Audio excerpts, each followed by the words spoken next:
On dénombre 5 couches de gaz différents. Du sol à l'espace, la troposphère, la stratosphère, la mésosphère, la thermosphère et l'exosphère. Du sol à 16 km d'altitude, on retrouve la troposphère. Composée d'azote et d'oxygène, cette partie de l'atmosphère nous permet de respirer. La troposphère est chauffée par le sol. La température et la pression décroissent donc en fonction de l'altitude. Cette zone, dans laquelle volent les avions de ligne, est la plus importante pour le météorologue. C'est ici que se forment les dépressions et les anticyclones responsables du temps qu'il fait. Au-delà de 16 km, notre vaisseau atteint la stratosphère. La température, qui était à moins 60 degrés Celsius en quittant la troposphère, commence à augmenter pour aller jusqu'à 0 degrés Celsius. La stratosphère accueille la couche d'ozone qui filtre les rayons ultraviolets nocifs. Ce mécanisme produit de la chaleur et rend possible la vie sur Terre. Au-dessus de la stratosphère, entre 50 et 90 km d'altitude, se situe la mésosphère. À cet étage, les molécules d'oxygène et d'ozone se font de plus en plus rares. La température chute fortement, jusqu'à moins 80 degrés Celsius. La mésosphère est le bouclier de la Terre. Lorsqu'il traverse cette couche, les objets stellaires, comme les météorites, sont désintégrés. À 100 km, voici la thermosphère. La pression est si faible que notre baromètre a du mal à l'enregistrer. Les rayons du soleil nous parviennent directement et la température varie de 300 degrés Celsius à 1600 degrés Celsius selon l'activité solaire. Mais il y a si peu de molécules d'air que si un astronaute plaçait sa main dans la thermosphère, il n'aurait pas une sensation de chaleur.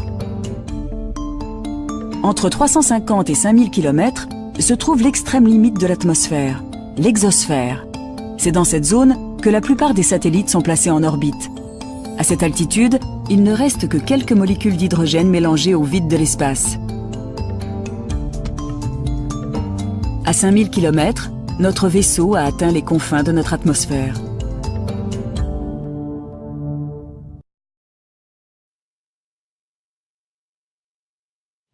Savez-vous quelle est la différence entre température et chaleur? C'est vrai que dans le langage courant, on utilise les deux termes pour la même chose, alors qu'en réalité, il y a une différence. Ils sont beaucoup plus chaudes que d'autres. Par exemple, vous ne pourriez pas tremper votre main dans de l'eau bouillante. Non, il ne faut pas faire ça, ne le faites pas, hein, c'est très douloureux. Mais vous avez déjà vu, vous savez, sur les gâteaux d'anniversaire, il y a des fois des bougies qui envoient une gerbe d'étincelles comme ça. Bon, ces étincelles sont beaucoup plus chaudes que votre thé bouillant. Pourtant, si ça vous arrive sur la paume de la main, ou enfin, là c'est le dos de la paume de la main, mais même si ça vous arrive sur la paume de la main, vous ne vous brûlerez pas. Parce qu'en fait, il y a très peu de chaleur. C'est une température très élevée, mais très peu de chaleur, puisque c'est tout petit, c'est très léger. Voilà. Certains marchent sur la braise. Moi, comme Thomas Pesquet, je suis prêt à affronter la thermosphère, c'est-à-dire des températures avec des atomes à 1200 degrés. Et encore plus fort que lui, moi je fais ça sans aucune protection. Démonstration.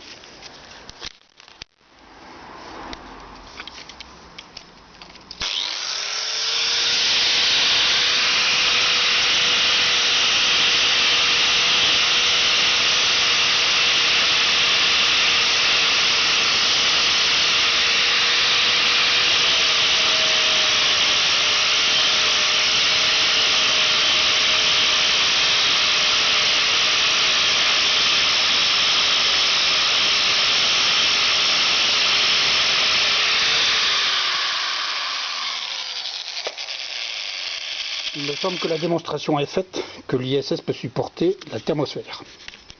À bon entendeur, salut.